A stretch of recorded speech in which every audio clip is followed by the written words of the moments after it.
travailleuses, travailleurs. 1,7 million d'emplois créés. Je disais qu'il fallait traverser la rue. Là, il faut faire 1 mètre. Si intelligence artificielle plus vous égale intelligence artificielle, vous êtes au chômage. Qui décrochera le job ? Et bonjour à toutes et à tous. Salut Jérémy. Salut Thibaut. Bonjour Mamadou. Mamadou qu'on va Mamadou. présenter. Mamadou Sissoko, qui est Bonjour. directeur des ressources humaines, donc DRH, chez Paris & Co. Très intéressant, on en a parlé hors antenne. Très heureux de te recevoir, Mamadou. Très heureux. Ravi d'être présent parmi vous. Alors tu vas nous raconter un petit peu les dessous de Paris & Co, qu'on connaît en surface, parce qu'on sait que c'est évidemment une agence d'innovation territoriale de Paris. Maintenant, qu'est-ce qu'il y a derrière ? Qu'est-ce que ça apporte ? Les startups que vous incubez, etc. Il y a des chiffres qui sont assez affolants. Donc c'est assez intéressant qu'on puisse partager sur ce sujet. Tu connais le principe de l'émission, plusieurs petits jeux en relation avec la patate, obligés par rapport au logo. Donc on va te poser certaines questions, et pour le coup tu devras y répondre sous l'aspect aussi Paris & Co. S'il n'y Est-ce a que pas tu es de lien prêt ? avec la patate, tu réponds pas. Vous me prévenez comme ça. Ouais, c'est ça. Est-ce que tu es prêt ? Avec plaisir. Alors c'est parti pour le icebreaker. Juste avant, si tu peux nous expliquer ce qu'est Paris & Co. Bien sûr. En quelques mots, c'est un accélérateur, mais à projet. Vous travaillez sur quoi exactement ? Tout à fait. C'est vrai que Paris & Co, comme tu l'as dit, on est une agence d'innovation de Paris et de la métropole. Notre mission principale, c'est vraiment de permettre à certains projets de se développer. Et nous, notre credo, c'est vraiment la notion de durabilité. D'accord. Et donc, effectivement, il faut savoir que Paris & Co, on a une histoire qui est plutôt longue. On existe depuis près de 30 ans.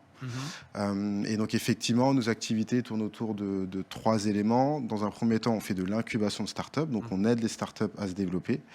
Les startups ont la possibilité soit d'être présents dans nos locaux ou pas. D'accord. Et donc, effectivement, on incube les startups et on fait aussi de ce qu'on appelle de l'innovation sociale. Donc là, on aide des projets dans cette thématique-là à se développer. Donc ça, c'est vraiment notre cœur de métier. On va dire, c'est la raison pour laquelle on a été créé au départ. Aujourd'hui et depuis quelques années, on accompagne également les entreprises dans leur vraiment thématique d'accompagnement à la transformation sous la bannière de l'innovation. Et également, on accompagne les acteurs publics, donc la mairie de Paris, la métropole du Grand Paris. Et la dernière activité, c'est qu'on accompagne justement des entrepreneurs à tester leurs solutions dans les territoires métropolitains. D'accord.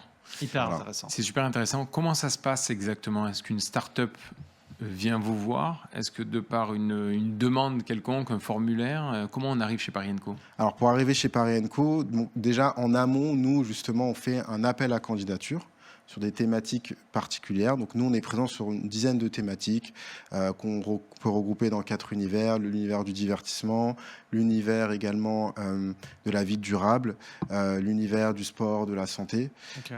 Et donc, effectivement, on fait un appel un appel à candidature. Les startups candidates, on les sélectionne et après, elles font partie de notre programme. Est-ce que c'est un peu, alors je mélange, mais un peu comme un BPI ? C'est très mal dit, mais quelle similitude on peut trouver entre un... Non, je te rassure, c'est pas si mal dit que ça, parce qu'effectivement, on est proche, on est très très proche avec BPI, parce qu'effectivement, on est un accélérateur et on accompagne les startups dans leur développement. Donc effectivement, on est très proche. De ce process, de ce fonctionnement-là, d'accord. Peut-être même encore plus dans le sens où vous les accompagnez humainement parlant ? Pas que financièrement, du coup. Déjà, nous, l'accompagnement, il se fait surtout par le biais des... nous, on n'investit pas financièrement. Ouais. Contrairement souvent à BPI, nous, ils bénéficient d'une prestation de service d'un de nos chargés d'accompagnement qui va justement les aider pendant les phases de leur présence chez nous à se développer. Donc pendant les phases d'accélération, aller chercher peut-être aussi des budgets, des enveloppes à tel ou tel endroit. Vous aidez en fait les startups à se développer, à s'accélérer elles-mêmes. Tout à fait. Et également, on les met en relation quand ils ont des questions avec des experts dans différents domaines de l'entreprise. Ça peut être lié à la comptabilité, les ressources humaines, etc. Et c'est là où tu interviens forcément, tu recrutes ce genre de personnes pour pouvoir apporter ces conseils aux startups. Tout à fait. C'est qui comme consultant alors ? C'est Tu parles Tu de... recrutes chez Paris & Co. Alors moi, je recrute des chargés d'accompagnement. D'accord. Ouais, c'est Donc ça. effectivement, au niveau de l'incubation startup, après il y a d'autres métiers. Et donc moi aussi, à titre personnel, tous les mois, effectivement, je dispense mes services auprès des startups dans le cadre de Ok. ma relation de C'est travail avec intéressant. Paris & Co. Et donc je réponds à leurs problématiques de recrutement, d'intégration, d'onboarding, d'offboarding, etc. Ah, Tout en ayant en fait la casquette. DRH de Paris & Co. Ah ouais, c'est Tout à fait. c'est très intéressant. Tout à fait. Donc en fait, et vous êtes beaucoup à avoir des doubles casquettes comme ça Euh, pour être confronté au réel ou c'est quoi le beaucoup, je pense peut-être une petite, à peu près 5, entre 5 et 10 personnes de Paris & Co. D'accord. Où effectivement, en plus de nos missions, on peut justement proposer notre expertise auprès des... Ouais, donc des la startups. routine n'existe pas, quoi. Ah bah pas du tout. Ça, c'est top. Pas du C'est vrai que c'est 500 top par startups rapport à des- accompagnées, Thibaut, par an, 40 innovations sur de l'expérimentation urbaine de plus de 40 innovations. Et Paris & Co détecte et accélère plus de 60 innovateurs sociaux. Donc c'est quoi la différence ? Donc en fait, lorsqu'on parle d'incubation, là, c'est vraiment, comme j'ai dit tout à l'heure, des startups Ouais. qui rentrent dans le cadre du programme d'accompagnement. D'accord. Et donc effectivement, ils bénéficient des services d'un de nos chargés d'accompagnement et également de nos locaux ou également de nos locaux. Et l'innovation sociale, là, ça va être un peu déjà c'est dans cette thématique d'innovation sociale. Et donc là, effectivement, on va chercher des entrepreneurs, pas forcément des startups. Des entrepreneurs et là pour le coup on va les mettre en relation avec différentes parties prenantes pour les aider à faire grandir leur projet. Ok, très clair. On va passer à nos Alors, petits jeux. On a déjà brisé un peu la glace, je crois. Oui, l'icebreaker. Mais on va quand même poser une question parce que pour moi, elle est intéressante. Si Paris & Co pouvait incuber une start-up dans un secteur différent de ceux que tu as cités, lequel choisirais-tu pour stimuler l'innovation et pourquoi ? Donc c'est vrai qu'aujourd'hui, Paris & Co, on couvre un très grand nombre de secteurs. Donc il y a peu de secteurs où on n'est pas présent, mais en réfléchissant, justement, moi je me dis surtout le secteur de la cybersécurité, parce qu'aujourd'hui on vit dans l'ère de la data à tous les niveaux. Et en fait, les pouvoirs publics sont là pour, on va dire, dresser le cadre, mais c'est l'innovation qui permet après, derrière, de faciliter notre Bien sûr. quotidien. Ouais. Donc je dirais la cybersécurité. Et si je peux me permettre d'en rajouter un autre, le textile. On vit dans une époque où il y a de plus en plus de vêtements. Fast Voilà. fashion. Et donc effectivement, l'idée c'est trouver pourquoi pas des innovations qui permettent d'avoir justement le côté impact et le côté écologique. Ouais, très clair. Alors. On va passer à la patate folle. La patate folle, qu'est-ce que c'est ? C'est une question IA, justement. C'est l'intelligence artificielle, Mamadou, qui te pose une question. Est-ce qu'elle a été D'accord. cybersécurisée, cette question, Jérémy ? C'est une Je bonne ne l'ai pas question. posée moi-même, mais je pense, oui, tout à fait. Si vous deviez embaucher un super-héros pour accélérer l'innovation écolo à Paris, quel super-pouvoir voudriez-vous qu'il ait ?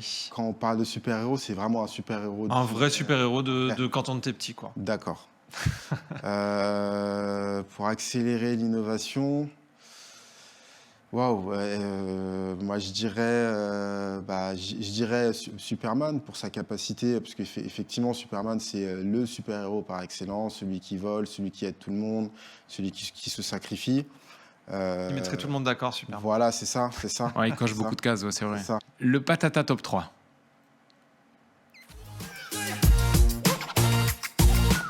Là, Mamadou, pour nous, on aimerait que tu nous cites les 3 moments clés, personnels ou professionnels, c'est ce qu'on pose à tous nos invités, qui t'ont poussé à adopter une vision plus large des ressources humaines, comme celle que tu commences à nous évoquer, en lien avec l'impact social et l'innovation.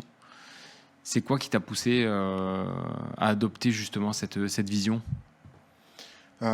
Les 3, effectivement, les 3 moments qui ont été déterminants, je dirais déjà, je remonte à l'adolescence, quand j'ai commencé à regarder le foot sérieusement.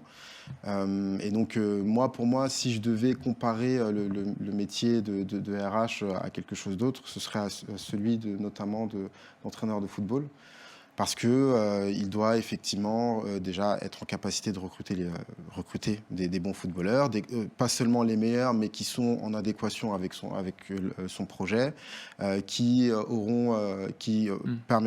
justement conduira à une bonne cohésion de groupe, etc. Donc ça, c'est vrai que cet moment où, voilà, quand j'étais au collège, lycée, qu'il y avait l'équipe du dimanche, etc., je regardais très régulièrement. Ça m'a beaucoup marqué, cette capacité à gérer des hommes, vraiment. Ensuite, le deuxième aspect, je dirais, c'est mon passage dans mon ancienne structure. C'était une société de service à la personne. Je suis resté 10 ans. Ça m'a permis vraiment de connaître et vraiment d'appréhender toutes les phases qu'un responsable RH doit connaître. Mais c'est vrai qu'il n'y avait pas de digitalisation. Donc c'était en format papier. Et bon, voilà, des armoires entières de documents. Parfois, il faut les retrouver, il faut les chercher. Quand on en a besoin 3 ans après, c'est très compliqué.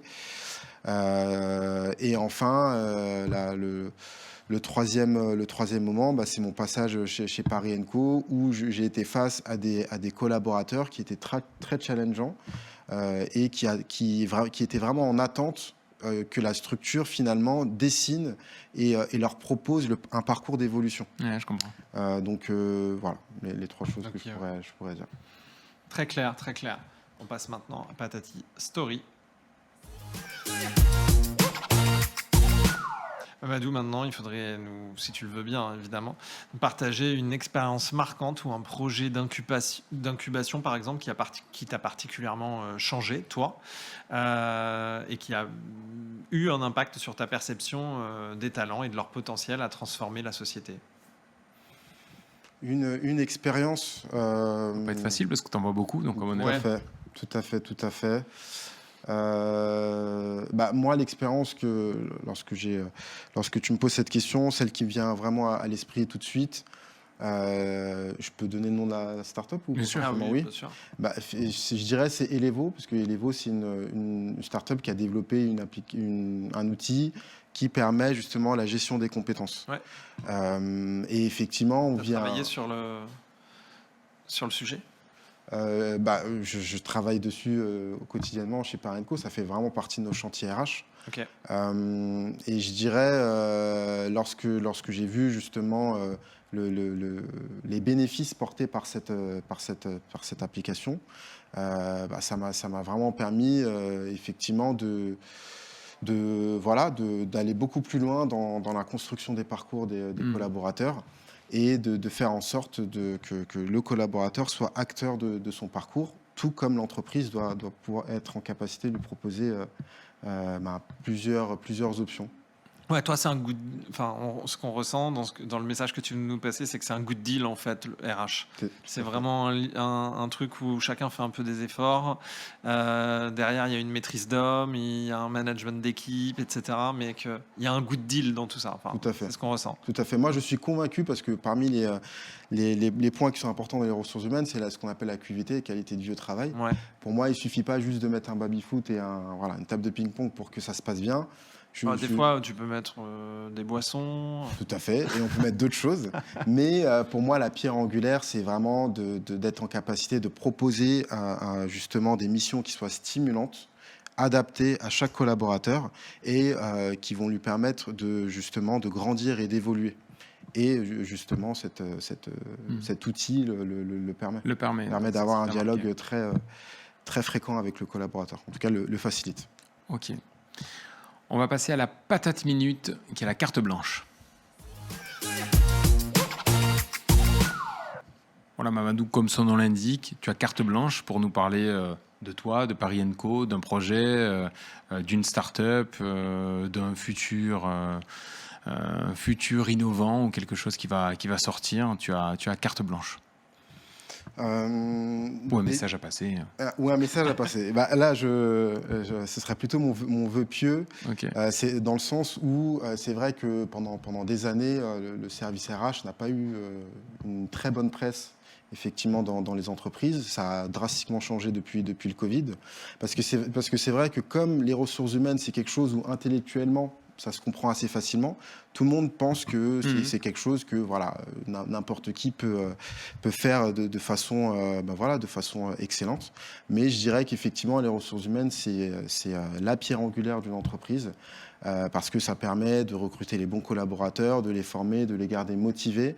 Donc voilà, moi mon vœu pieux, c'est effectivement de faire en sorte, qu'on continue à faire en sorte de mettre en avant cette fonction qui est indispensable à la bonne gestion d'une entreprise. Donc voilà, merci pour votre émission. Eh ben, merci beaucoup, Merci. très intéressant. Merci, Mamadou. C'était très intéressant, ravi de t'avoir eu avec nous, Mamadou. À très Et vite. bonne Merci continuation beaucoup. du coup à toutes les startups que vous Exactement. incubez.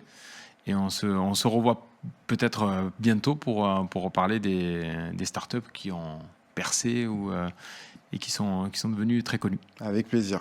Merci encore. Merci. Merci à vous. Travailleuses, travailleurs. 1,7 million d'emplois créés. Je disais qu'il fallait traverser la rue. Là, il faut faire 1 mètre. Si intelligence artificielle plus vous égale intelligence artificielle, vous êtes au chômage. Qui décrochera le job